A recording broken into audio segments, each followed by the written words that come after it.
تو آگے کوئی خرابی اور کمی بھی ہے تو وہ دور ہو سکتی ہے، اس کی اصلاح ہو سکتی ہے۔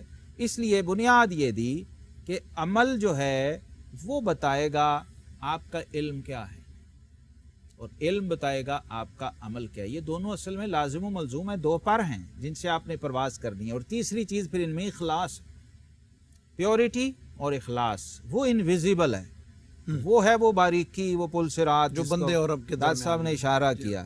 اب وہاں کسی نے تجھے کچھ نہیں کہنا، کسی نے کچھ نہیں پوچھنا، تیرے اور تیرے رب کے درمیان کا معاملہ ہے۔ اور اس میں مفتی صاحب وہی پورا اتر سکتا ہے جو با یزید بستامی جیسے اخلاص کا حامل شخص اور ان کے طریق پہ چلنے والا نقش قدم۔ حضور سیدی داتا گنج بخش علی اجویری رحمۃ اللہ تعالی علیہ نے اپنے خاص اسلوب میں حضور سیدی با یزید بستامی رحمۃ اللہ علیہ کا ایک اور ارشاد نقل فرمایا ہے کہ حضرت با یزید بستامی رحمۃ اللہ علیہ سے روایت کیا گیا کہ الجنۃ لا خطر لها عند اہل المحبہ واہل المحبۃ محجوبون بمحبتہم۔ سبحان اللہ، یعنی کتنا ایک معرفت اور محبت سے اور اس مقام کو سمجھ لیجئے کہ اس کی ڈیفینیشن کرنے کے لیے کتنا عظیم ہے، کرامت کے درجے کی چیز ہے یہ سٹیٹمنٹ، کہ عشاق اور اہل محبت کے دلوں میں جنت کا خیال بھی نہیں گزرتا، اور اس کے نہ گزرنے کی وجہ یہ ہے کہ وہ اپنے محبوب کے پردہ محبت میں چھپے ہوئے ہوتے ہیں۔ ہاں ہاں،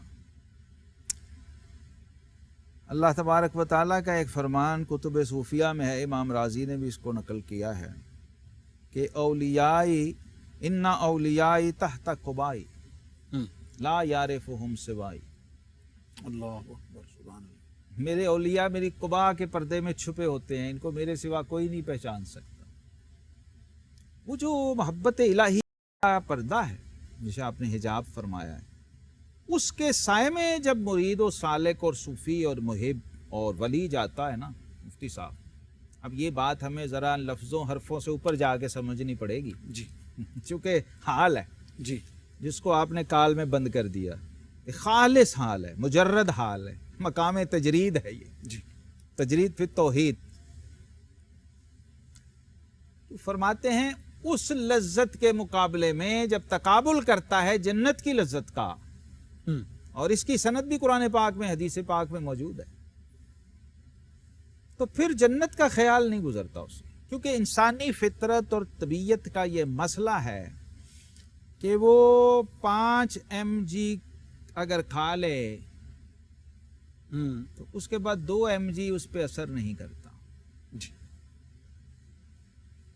10 کھا لے تو 5 کام نہیں کرتا، وہ اسے جچتا بھی نہیں ہے کہ بھئی اب تو یہ اتنے ملی گرام کا عادی ہو گئی نا طبیعت، جی جی، اب اس سے اوپر کی چیز آئے گی تو پھر اس کی تسلی ہوگی، افاقہ ہوگا یا فائدہ ہوگا جس بھی قسم کی وہ خوراک لے رہا ہے۔ روحانیت میں بھی ایسا ہی ہے بھئی، جنت کوئی چھوٹی معمولی چیز نہیں ہے، آخری منزل مقصود ہے سب کی۔ اس سے بھی تقابل کسی چیز کا ہو سکتا ہے تو وہ صوفی کر سکتا ہے، اور انہوں نے کر کے دکھایا، وہ محبت الہی اور دیدار الہی کا ہے، اور یہ جنت میں بھی ہوگا۔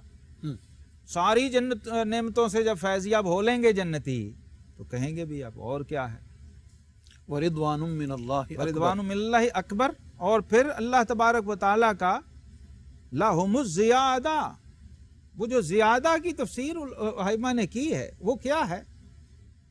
جنت کی سب چیزوں کے بعد وہ دیدار الہی، مشاہدہ ذات، کلام الہی، محبت الہی، تو اس کا پرتو ہے یہ تعلق جو بندے کو دنیا کے اندر محبت الہی کی شکل میں جب نصیب ہوتا ہے تو اس کے مقابلے میں پھر جنت اسے جچتی نہیں ہے، کیونکہ وہ اب محبت الہی کے غلبے کے اندر محجوب ہو چکا۔ نمبر 2، اس میں اس سے بھی اگلی اور باریک بات یہ ہے کہ وہ کہتے ہیں کہ محبت الہی جو ہے نا یہ غیر مخلوق ہے، اور جنت کتنی بھی بہترین ہو، کتنی بھی لذتوں والی ہو، کتنی نعمتوں، بہرحال مخلوق ہے۔ یا حضور فیض عالم داتا گنج بخش رحمۃ اللہ علیہ نے بالکل یہی بات فرمائی، انہی الفاظ کے ساتھ یہ تشریح آپ نے ارشاد فرمائی ہے کہ چونکہ جنت مخلوق ہے اور مخلوقات میں سے بہترین مخلوق سے ہی، صحیح، مخلوقات میں سے بہترین مخلوق سے ہی، مگر محبت محبوب صفت محبوب ہے، اور صفت مخلوق نہیں تو قدیم کو چھوڑ کر مخلوق کی طرف جائیں. ہاں اب دیکھیے مفتی صاحب یہ رک کے سوچنے کا مقام ہے، یعنی اس کے اوپر جس دلیل شخص دی. کی فکر و رسائی اس جگہ جا رہی ہے وہ کیا ہوگا؟ وہ کوئی عام آدمی ہوگا، وہ کوئی عام مسلمان ہوگا، عام صوفی، عام ولی یا بزرگ ہوگا؟ یہ وہ مقاصد ہیں جو یزکیہم سے جڑے ہوئے ہیں، جو الٹیمیٹ ٹارگٹ ہے ایک مسلمان کی زندگی جنت کی کا. محبت کو بھی چند نکال کر لائنوں اور لفظوں میں ہمیں وہاں پہنچانے والے یہ لوگ جی کتنے بڑے اور عظیم محسن ہیں ہمارے، کہ قرآن سنت 1400 سال کے ریاضتوں مجاہدوں کے نتائج چند سطروں اور لائنوں میں ہم تک پہنچائے، تب کشف المحجوب کی شان سمجھ آئے گی. سبحان اللہ. جب ہم ان باریکیوں کو ذرا رک کے ان پہ غور کر کے سمجھیں گے کہ سبحان اللہ یہ کس درجے کے لوگ تھے، کیا یہ انسان تھے کہ فرشتے تھے، کیا ملکوتی صفات لوگ تھے، سبحان اس اللہ. دنیا ہی میں رہے ہیں اور خبریں اس دنیا کی دے رہے ہیں. مفتی صاحب ابھی ہم جنت میں کوئی گیا جی ہاں، تو نہیں لیکن نا، جنت میں جانے سے پہلے ہی بایزید بستامی یہ فرما رہے ہیں کہ جنت کی طلب کو ہاں. چھوڑو. تو اس کا مطلب ہے کہ جنت وہ والے کی جنت سے طرف- زیادہ بڑی لذت چکھ چکے تھے جنت میں جائے بغیر. بغیر. نبی رحمت صلی اللہ علیہ وسلم نے فرمایا نا کہ قرۃ عینی جعلت قرۃ عینی فی الصلاۃ، میری آنکھوں کی ٹھنڈک نماز میں رکھی گئی ہے. وہ کیا ہوگی جو رحمت عالم، آپ تو جنت دیکھ کے بھی آئے ہیں، مشاہدہ کر کے آئے ہیں، وہ فرما رہے ہیں میری آنکھوں کی ٹھنڈک نماز میں رکھی گئی ہے. حضرت مجدد الفسانی رحمۃ اللہ کسی نے کہا کہ حضور مرنے کے بعد جب جنت میں جائیں گے وہاں نماز وغیرہ کوئی نہیں ہوگی تو آپ پریشان ہو گئے، اعمال وغیرہ تو وہاں نہیں ہوں گے. تو آپ فرمانے لگے اچھا جنت میں نماز نہیں ہوگی؟ کہا جی نہیں. تو فرمایا جنت میں مزہ کیا آئے گا؟ ہاں سبحان اللہ. اچھا ہم سن گئے چلو شکر ہے جی نماز. دیکھیے فرق اپروچ کا اور رسائی کا. سبحان جس نے جنت یہیں چکھی ہے.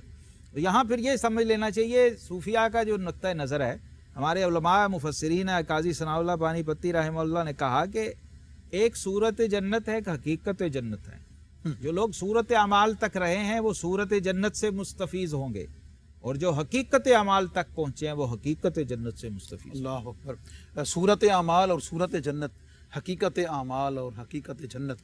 حضور فیض عالم داتا گنج بخش رحمۃ اللہ علیہ نے جو تشریح حضرت بایزید بستامی رحمۃ اللہ علیہ کے ارشاد کی فرمائی ہے، آپ نے سادہ اور بڑے علمی انداز میں آپ نے سماعت کی ہے. اس پر ایک نتیجہ حضور فیض عالم نے مرتب فرمایا ہے. بڑے مختصر انداز میں ہم آپ کی خدمت میں عرض کر کے آگے بڑھیں گے، لیکن ایک مختصر سے وقفے کے بعد. Stay with us. Welcome back معزز ناظرین. پروگرام کشف المحجوب اور ذکر حضرت بایزید بستامی رحمۃ اللہ تعالیٰ علیہ کا، اور آپ کا ارشاد جس میں حضرت بایزید بستامی رحمۃ اللہ تعالیٰ علیہ نے فرمایا کہ عشاق اور اہل محبت کے دلوں میں جنت کا خیال بھی نہیں گزرتا. اس کی وجہ یہ ہے کہ وہ اپنے محبوب کے پردہ محبت میں چھپے ہوئے ہوتے ہیں. اور اس کا نتیجہ اور اس پر گفتگو آپ نے سماعت کی. اور حضور فیض عالم داتا گنج بخش رحمۃ اللہ علیہ فرماتے ہیں کہ اس بحث میں ایک بڑی آفت آپ نے اس کو تعبیر فرمایا ہے، آپ اس کی وضاحت فرمائیں گے. وہ یہ کہ دوستی میں ایک مرید ہے اور ایک مراد ہے، دونوں ضروری ہیں. ٹھیک. مرید اور مراد، ایک محب ہے ایک محبوب ایک محب ہے ایک محبوب ہے. تو اب اگر مرید حق ہے تو بندہ مراد ہے، ٹھیک. اور اگر مراد حق ہے تو مرید بندہ ہے. اور آگے اس کی تشریح اور توضیح میں ان دونوں احتمالات کو سمویا ہے. اس کی تھوڑی تشریح اور توضیح تاکہ ان الفاظ کی وضاحت جو کشف المحجوب شریف ہمارے ناظرین ناظرات سامنے لے کر بیٹھے ہیں وہ اس کو اچھی طریقے سے سمجھ سکیں. سیدنا بایزید بستامی رضی اللہ تعالیٰ عنہ نے مرید کی ایسی تعریف کر دی ہے مفتی صاحب. جی. اللہ اکبر.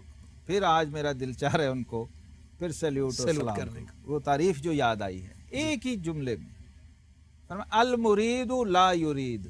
اللہ اکبر. سبحان اللہ. المرید لا یرید. لا یرید. حالانکہ مرید کا ڈکشنری معنی تو بتا رہی چاہنے ہے والا، ہی، اس کے ارادہ بغیر. کرنے والا. جی ہاں. وہ فرماتے ہیں ڈکشنری لغت میں ارادت رکھنے والا ہے اور حقیقت میں ارادے کو ترک کرنے والا. اور یہاں ارادے سے مراد اپنی خواہشات، اپنا سب کچھ، اپنی مرضی منشا، اپنی مرضی ہر منشا، چیز ذات، فنا ہر ختم، چیز. خود ذات بھی ختم. اچھا آواز آئی بارگاہ الہی سے سیدنا بایزید بستامی رحمہ یا بایزید ماذا ترید. اے بایزید کیا چاہتا ہے؟ جواب سنیے سیدنا بایزید بستامی رحمہ جواب دے رہے ہیں ارید اللہ ارید.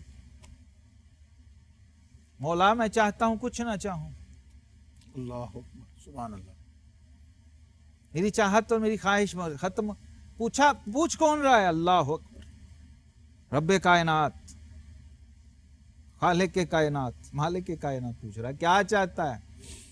حضرت احمد بن خضروہ بلخی رحمۃ اللہ تعالیٰ آپ کے معاصرین میں بہت بڑے ولی کامل گزرے ہیں. وہ کہتے ہیں میں نے خواب میں اللہ تعالیٰ کا دیدار کیا تو اللہ تعالیٰ نے فرمایا کہ احمد بن خضروہ تم میں سے جو بھی آتا ہے نا میرے پاس وہ مجھ سے کچھ نہ کچھ مانگتا ہے، لیکن بایزید عجیب ہے، وہ مجھ سے کچھ نہیں مانگتا، مجھے ہی مانگتا ہے. سبحان. اور شاید اسی کو حضور فیض عالم نے تعبیر یوں فرمایا ہے کہ محب ہی اس وقت کہلائے گا جب اس کے ارادہ اور دعوے تمام کے تمام فنا ہو جائیں، اور یہی محب کے لیے بہترین مقام ہے. آفت جو ہے نا باریکی اس کو کہہ دیا، بات بہت واقعی، اس میں کوئی شک نہیں. ہم نے کیا کہنا ہے جب داتا صاحب رحمۃ اللہ فرما رہے ہیں، جی ہاں، یہ تصوف میں یہ بہت بڑی بحث ہے، مرید اور مراد کی. اچھا، مرید اور مراد یہ صوفیوں میں، سالکوں میں، بندوں میں بھی ہے. اور پھر یہ تو بڑی ہائیسٹ لیول پہ جا کے اس کو بیان کر دیا کہ ایک مقام وہ آتا ہے، ایک تو ہے مرید اور مرشد کا جو تعلق ہے، پیر و مرید کا. جی، اس میں کہتے ہیں کہ پیر مراد ہوتا ہے اور جو سالک آ کے بیعت کرتا ہے وہ مرید ہوتا ہے. لیکن پھر ایک وقت آتا ہے کہ وہ جو مرید تھا وہ اب اپنے شیخ کی مراد بن جاتا ہے، محبوب بن جاتا ہے. ایک درجہ تو یہ ہے مخلوق کی سطح پہ. ایک ہے بندے کی رب سے ڈیلنگ، وہ اس کی مشق ہے. پیر مرید کا جو تعلق ہے نا مفتی صاحب، میں یہاں کھول دوں اس بات کو لوگوں کے لیے رہنمائی کے، وہ ایکسرسائز اصل میں، اور وہ مقصود بھی ذات نہیں ہے. تم تحبون اللہ فتبعونی، مشق، ٹریننگ فتبعونی میں ہوگی، اور اس کے بعد یحببکم اللہ، براہ راست ڈیلنگ شروع ہوگی. تو اصل میں نبی اور ولی کا کام کیا ہے؟ بندے کو رب سے ملانا. وہ وسیلہ اور سورس ہیں.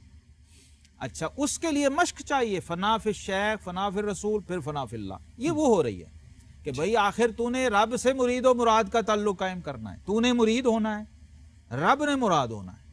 تو اس میں اصول یہ ہے کہ سر تسلیم خم ہے جو مزاج یار میں آئے. یہاں تک پہنچنا، مقصود اور مدعا بلا شبہ، لا مطلوبہ الا اللہ، لا مقصودہ الا اللہ، لا معبودہ الا اللہ، اور لا موجودہ الا اللہ. یہاں تک پہنچنا آپ نے. اچھا، انسانی فطرت جس کے بالکل الٹ ہے، وہ کہتا ہے مراد تو میں ہوں. نفس کہتا ہے میں مراد ہوں. عرش بنا، کرسی بنی، جنت بنی، اور آسمان زمین بنے، سب نے کو پوچھا اللہ تعالیٰ نے، ہاں بتا تو کون ہے؟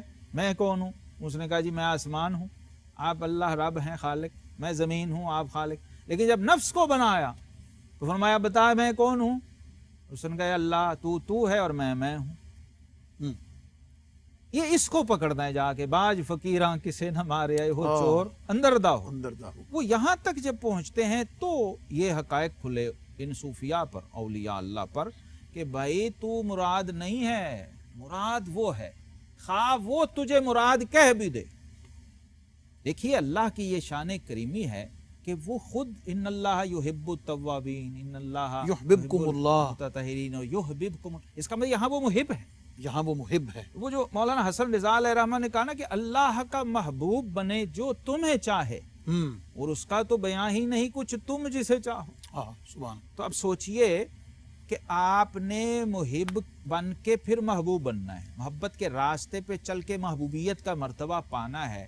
لیکن حضرت امام ربانی مجدد الفسانی رحمہ اللہ، پھر مجھے یاد آ گئے، آپ کے شیخ کے صاحبزادوں نے، آپ کے مرید بھی تھے، انہوں نے آپ کی شان میں خط جب لکھا تو آپ نے فرمایا کہ بے شک خواجہ خواجگان خواجہ باقی باللہ رحمۃ اللہ مجھے خلافت دی اور بڑا میری تعریف کی، لیکن یہ یاد رکھنا کہ مجھے جو کچھ بھی ملا ہے آپ کے والد گرامی کی چوکھٹ پر سر رکھنے سے ملا ہے. سبحان اللہ. بندے کو یہ نتیجہ نکال لینا چاہیے، وہ بایزید بسطامی بن جائے، جنید بغدادی بن جائے، الٹیمیٹ نتیجہ یہ ہے کہ آخر فائنلی مراد صرف اور صرف ذات باری تعالیٰ ہے، مقصود اور بندہ پھر بھی مرید ہے، وہ کتنا ہی بڑا محبوب کیوں نہ ہو جائے. اور یہ مفتی صاحب ہمیں سکھایا ہمارے آقا و مولا امام الانبیاء والمرسلین صلی اللہ تعالیٰ علیہ وسلم نے، کہ جب رب نے پوچھا محبوب بتائیے نبی عبد بنیں گے یا نبی ملک بنیں گے،